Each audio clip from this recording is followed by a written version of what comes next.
Ladies and gentlemen, girls and boys, may I have your attention, please? Are you ready to engage in a mind-blowing experience and hear talks about life, technology, entertainment, and business? The next episode of HIPTHER Talks starts in 10, 9, 8, 7, 6, 5, 4, 3, 2, 1, go. Hi everyone, Zoltan here. We're back today again with the HIPTHER Talks. Today we're also coming back to our passion this year, to blockchain. And most importantly, we're going to talk about data privacy and some awesome thing we found online. And we quickly jumped on board to ask Chao Cheng and his partner to join us for this session. So first, guys, I would like to ask you to shortly introduce yourself. Yeah, I'm Chao Cheng Shorland. I'm the co-founder and CEO of ShelterZoom, a SaaS-based, blockchain-based smart document company. All right. Yes, and I'm Allen Alishahi, the other co-founder of ShelterZoom. Nice to be here today with you. Thank you. All right, so it's lovely to have you here both. And Chao, let's start with you. Just give a few words about your background so our listeners know who they are listening to. Yeah, so I'm just proud of myself being an innovator and an inventor, if you see kind of that way. And yeah, I just love new ideas, love new innovation, and especially the technology innovation, truly solving business problems. I do not like creating technology solutions just for the sake of it. I love to link with business outcome and always drive for business success. So that's me. That's a great introduction, Alan. Yeah, thank you. She always introduces herself really good. I don't do the same, but I am Allen Alishahi. I actually come from real estate and finance.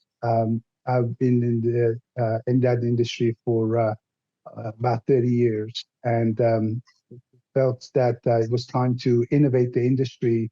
So Chao and I got together back in 2016. At the very beginning, we decided to have the most cutting-edge technology.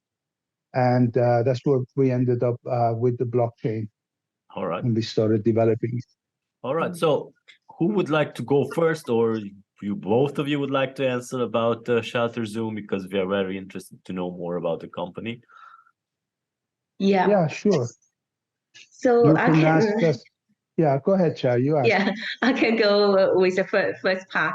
And so ShelterZoom, from really the most significant contribution side, we created a new species of document. And through the document tokenization, which is a blockchain technology, and we actually truly transformed the capabilities of documents. So if you look at the documents around the world, and the documents are really not intelligent, not trackable, does not have any ownership assigned. So people can copy, manipulate content all over the place. And it's not secure, so it's not private. So all those issues actually creating really a big roadblock for the business to advance, to become the next generation of e-commerce, marketplace, transaction management, contract document management. So ShelterZoom really solved the problem in this, the document, all these capabilities through the smart documents, through the document tokenization. So that would be probably my first take on the ShelterZoom, but obviously there are other parts. I'll let Allen to add his view. Yeah, so we basically wanted to be a foundational piece of the Web3. We felt that you really required to clean up the web. And concept of single source of truth is something we came up with to reduce everything to the most irreducible level. So instead of having multiple copies, duplication of content all over the place, we will point everyone to one token, and that one token will be the simple, single source of truth, instead of millions downloading one content, will have one token which will direct millions of people to that one original source of content. All right. So yeah, we read about you guys, about the new partnership you did in Argentina, and it's very strange because it was about 2 or 3 weeks earlier that I recorded a session about blockchain with Dean Rakic, and we were talking about the HIPAA compliance, which is the Health Insurance Portability and Accountability Act. And we were saying about how owning your data and medical records and stuff like that. And it's so funny that this is connected with you guys. Like ShelterZoom is a blockchain-based smart document SAS provider. And you guys just announced a partnership with a leading private hospital in Argentina. So for the first time, patients receive full ownership of their medical records. That's correct, right? So Yes. Chao and Allen, I think, Chao, you should go first. Could you tell us more about this partnership and the technology that makes it possible to grant us, the people, full ownership of our medical records? Yes. So last year, and Argentina, the whole country, actually in several sectors, unfortunately got hacked. Yeah. And that cybersecurity hack, it really caused so much for the country. And really, if you look at all the patients now, a lot of them no longer have their medical records. So one of the leading hospitals in Argentina, actually the owner has been campaigning for patients to own their own records and safely keep those records in a very secure environment, be able to control, be able to access at any time. So for example, when you go to another country and you don't have the records with you in the current environment, but once you own your own records, you can immediately share your records with the doctors in another country, or get a second opinion, or participate in clinical trial. So it's so much convenience and also control, and provide that the healthcare, improve the healthcare delivery to the patients. So after that incident, and now it was like a wake-up call to Argentina, actually to a lot of other countries also in the same situation. So they actually decided they have to go on Web3. There's no more Web2, because Web3 and using the blockchain-based technology to fully protect those records is key for the future, the patient safety. So then what happened was, because we actually already have a fully packaged product, and giving the recipient the control over their records. And so they actually really assessed our solutions and then immediately found a good fit.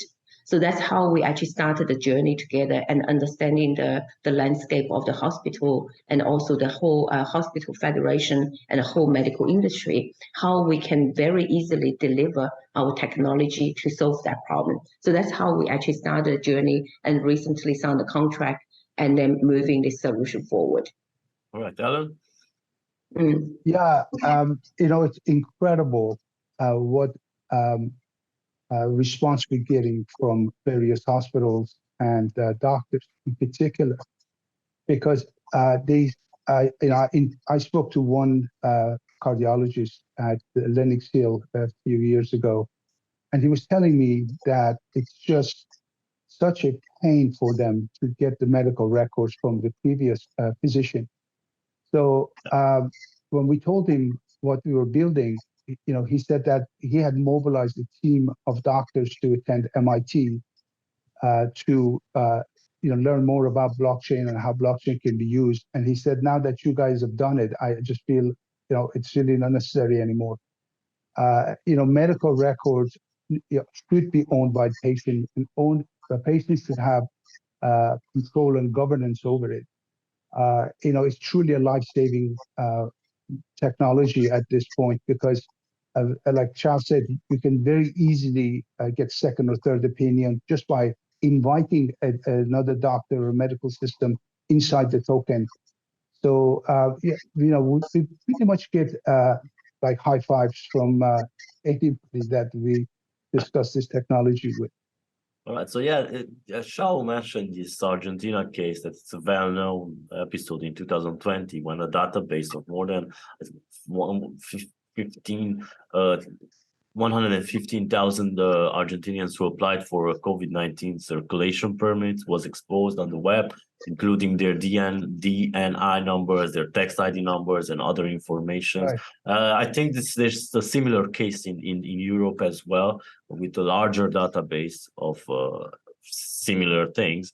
So how ShelterZoom technology can prevent such cases from happening again? Right. So our solution is really protecting those documents. And so let me just give a very simple example. So one of the products we developed is called Document GPS. And it provides as an extension into any existing system. So it could be just an add-on. So once the hospital have the records established, or a doctor after 15 minutes consultation, they finalize their document, and they can just click on our extension and to add another security layer on top of that document. So to fully tokenize and protect that document. And then it will get delivered to patients or to other hospitals, whoever they need to send to, and through the most secure manner. And then those recipients, in this case, the patients, they can now immediately receive this token, access this token in the most secure manner, and then from there onwards, they can manage, and all within this in the same environment. So that's how we actually solve the problem. Is adding, we're not changing people's workflow, but we are adding a beautiful security layer and make it so secure, and then people cannot hack your token. So that's really how we actually solved that problem. And any records, documents which actually you want to protect, you can just simply click on the extension and then it just gets tokenized. All right. So everybody remembered Document GPS. That's right. Yes. All right. Allen, you would like to add to this as well? The same question? Yeah.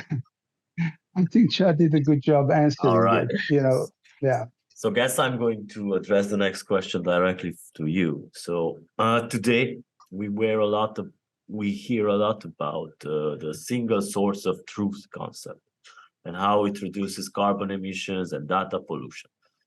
Can you explain to us how it exactly happens and what are the other benefits of using the single source of truth concept, SSOT?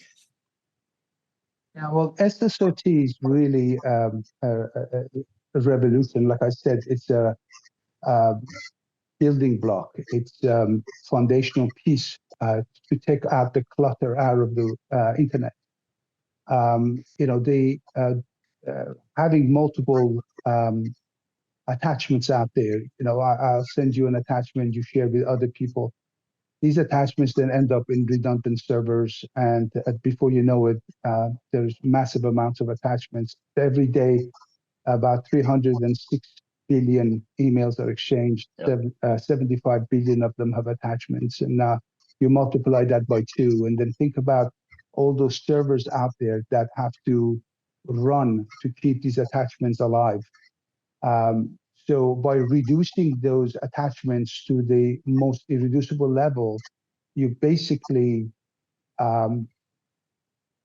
removing the need to have so many attachments. So it radically reduces the number of attachments, and then each attachment uses about 54 grams of carbon. So now you taking the stress off the system and removing data pollution. You're removing regular pollution, environmental pollution. So it does really help. It's actually, I think, a more fundamental way of handling environmental issues and sustainability issues to go to the root cause. It's not just removing trucks off the roads and reducing the number of, let's say, gas-operated vehicles. You can, by bringing in electric vehicles. But if you really want to solve the environmental issue, you also need to look at it from the reduction of this massive amount of data that's just sitting there. And 95% of data isn't even used ever again. Only 5% people use. So by reducing it, it really does take a lot of burden off the environmental issues. And also reduces the cost with the storage, with the disk storage on servers. Exactly. And when you reduce everything to the irreducible level, at that point, the target shrinks. So from a cybersecurity point of view, you don't have to, keep your eye on a massive amount of data. It's a smaller amount of data that you need to now protect. All right, so Chao, I will get back to you as well, but I have another question for Allen now. So can you tell us about the other interesting projects that you worked on with ShelterZoom? Maybe say a few words about DocuWalk? Yeah, DocuWalk is a full-blown document management system, which has incredible features. We have our own blockchain e-signature. In addition to that, we have what we call a virtual negotiation room, which allows two tokens to sit and side by side and be the issuing token and the counter token. And then once you make a change on one side of a contract, it immediately alerts the other side, and it redlines and gives you access to, it gives you option to accept or reject an offer or a change in a term. It's a really powerful system, and I think it's kind of a major change in how document management will be built going forward. Got it. So yeah, I know that you guys had an interview recently in the New York Times about being part of the project for the Vatican Library to preserve manuscripts. Well, this sounds very interesting. I think it's very secret because those manuscripts are sometimes very hidden and nobody knows about them. So could you tell us what was the most exciting thing about this? Yeah, so what happened was last year, we actually had an opportunity to visit the Vatican as part of the Humanity 2.0 that initiative. So through the visit, we also visited Vatican, Pontifical Orientale Institute's library. And it was just such a beautiful library and collecting very, very rare manuscripts. So most of those are only copy in the world. So they have a beautiful building, and set up right temperature, right, the color, everything to protect and preserve those manuscripts. But because of COVID, and in the old days, you will have lots of scholars fly into Rome and sit in the library, reading those, like just spend 6 weeks, study those books. But because of COVID and people couldn't come anymore, and also it becomes more and more obvious to the Vatican. Actually, manuscripts really need to be preserved in a way which it becomes bulletproof. So that's how we actually got engaged, and because we are the only company offering this type of protection, and now once we actually tokenize all these manuscripts, we can actually give the Pontifical Orientale Library the ownership over those manuscripts, and then they have the control, they have the trackability over them when they share with scholars, researchers, other universities. They have full control over whether they allow them to download, allow them to share, and they can revoke the access, give them period to access. So all of those capabilities came through our platform and give them that peace of mind. So we have already tokenized the whole library when the first library is completed, and then also the solutions are being rolled out to the entire institute. So that's a very exciting project. It's not just because of the sake of the technology, and be able to contribute to humanity, to really preserving a very important piece of history and the knowledge. I think it's just tremendous. Yeah, Allen. So I want to just add a little bit, there really needs to be control and governance over content. Yeah. Content needs to be guarded. The content creator, the IP creator, needs to be able to control that. And, there's so much in the history was lost due to lack of control and governance and also protection. Libraries have burned with like the Library of Alexandria, where, probably the single most tragic loss of human history, to lose 750,000 manuscripts, So to be able to preserve content and keep them safe, it's really significant because humanity loses memory. It's almost like human beings are getting their hard drive, removed. We're really committed to moving forward as much as we can to encourage people to tokenize the content. And by the way, I did a quick research. There have been thousands of cases of losses of libraries, either through fire or burning or war, or just malicious destruction of these things. So to be able to have them tokenized and under lock and key, it's super important. Yeah, it's very important. And you guys have been doing many things last year. And I also seen that you guys were honored by Gartner, which is a well-known IT research and consultancy company, in their hype cycle for blockchain and Web3. And your startup was recognized in the categories enhanced blockchain as a service and tokenization. So what does this mean for your company, and how important is it? Is it as big as important as tokenizing the Vatican libraries, or?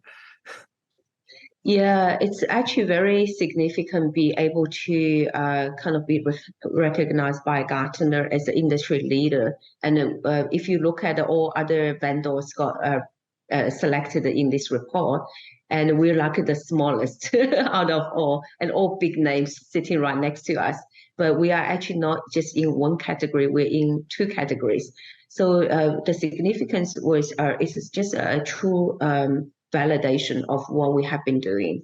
And when we first actually presented to Gartner through the vendor briefing, right, because you can actually present to industry analysts, and they were very, very surprised how practical, how easy to use our Web3 solutions are. It's almost looking like a Web2, but under Web3 infrastructure.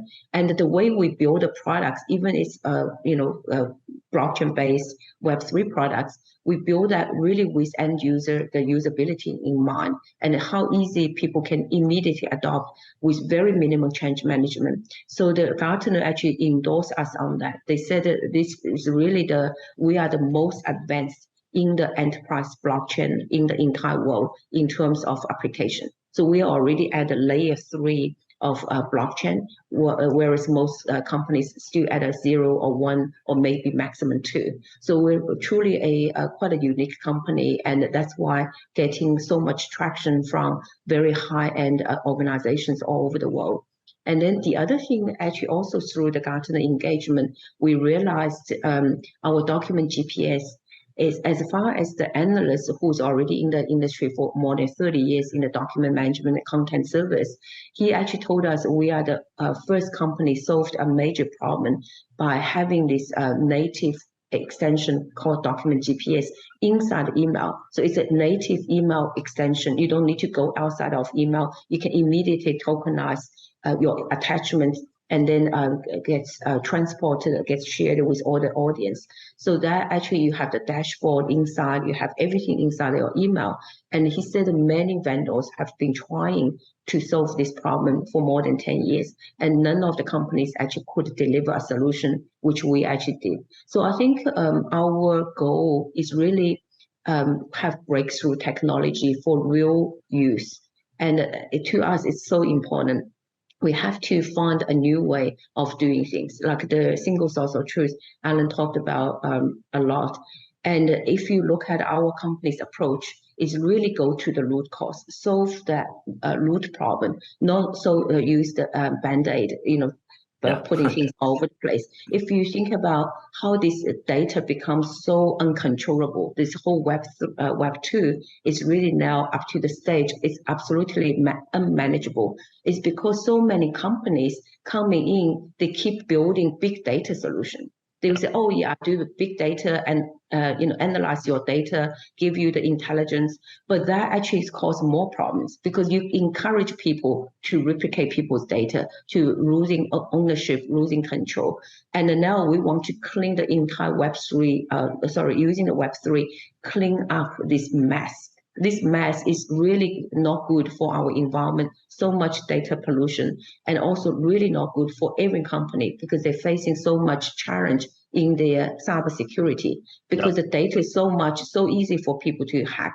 So you have to clean that up and let's go back to the basis, reduce the waste and go back to single source of truth. So that's really our company's mission and to help the world.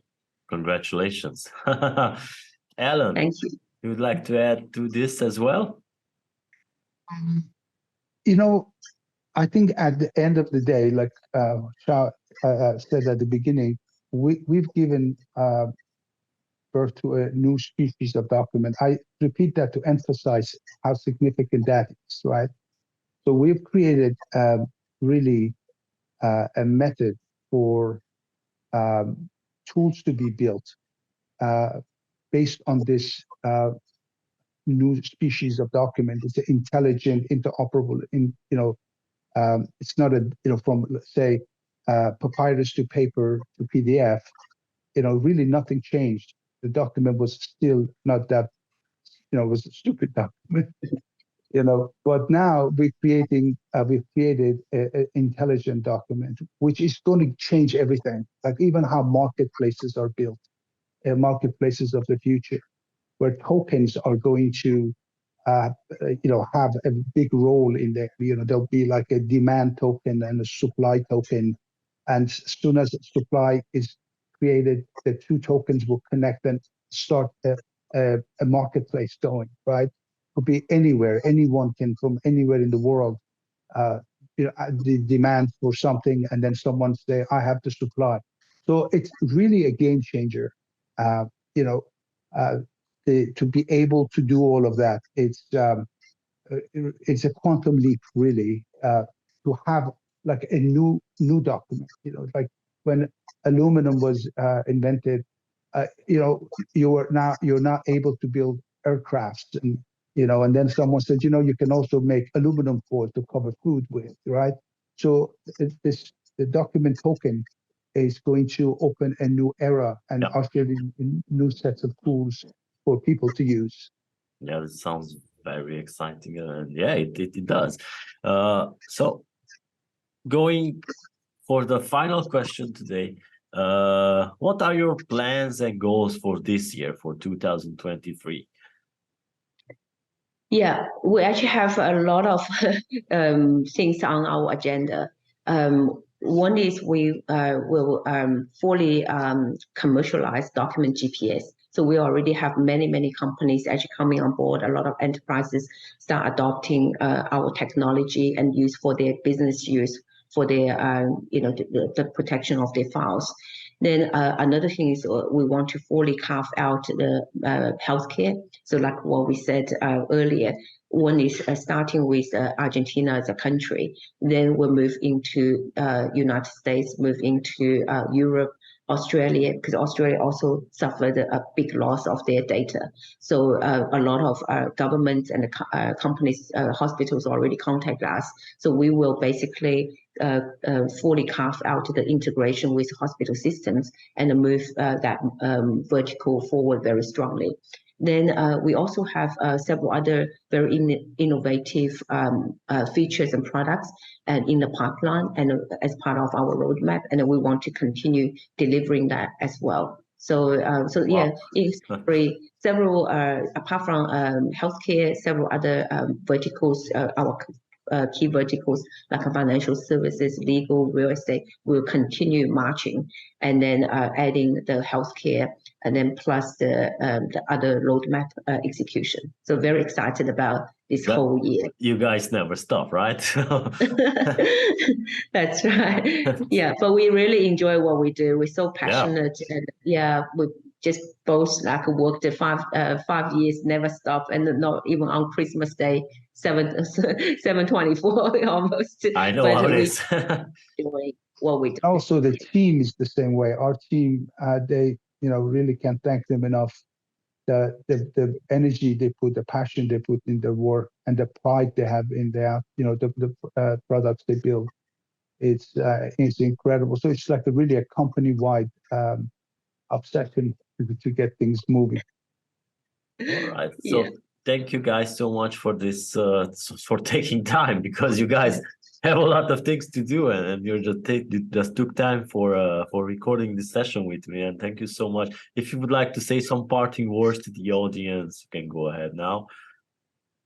Yeah. So what I like to say is really treat cybersecurity and data ownership seriously. And the loss we have seen with so many companies contacting us and working with us, they truly, not only the millions of dollars damage, the reputational damage, also the loss of confidence in themselves. And I think if we can prevent that, and we should prevent that early, because you just have to think everyone will get hacked. It's just a matter of time. Exactly. Allen? Yeah, I was just going to say the same thing Chao just said. It's just a matter of time before you get hacked. It is, every vertical we talk about, they're under attack. And I think it's just going to get even worse, and also I would like people to use a document GPS and see this paradigm shift where now, they will have a tremendous control and, feel more secure doing transactions and business with each other. Yeah. All right. So thank you everyone for joining us. Thank you, Chao Cheng. Thank you, Allen, for this great session. And we will be back next year with even more exciting stuff. But I think that this is the episode of 2023, because we have such great persons over here. So thank you. Thank you, Zoltan. Thank you for inviting us. Thank you. Yeah. Have a great year. Bye-bye. Yeah. Bye. Thank you, everyone. Thank you for joining. Be sure to check back next week for the next HIPTHER Talks, and subscribe on Amazon Music, Overcast, Spotify, Google Podcast, Apple Podcast, iHeartRadio, SoundCloud, Mixcloud, and Pandora.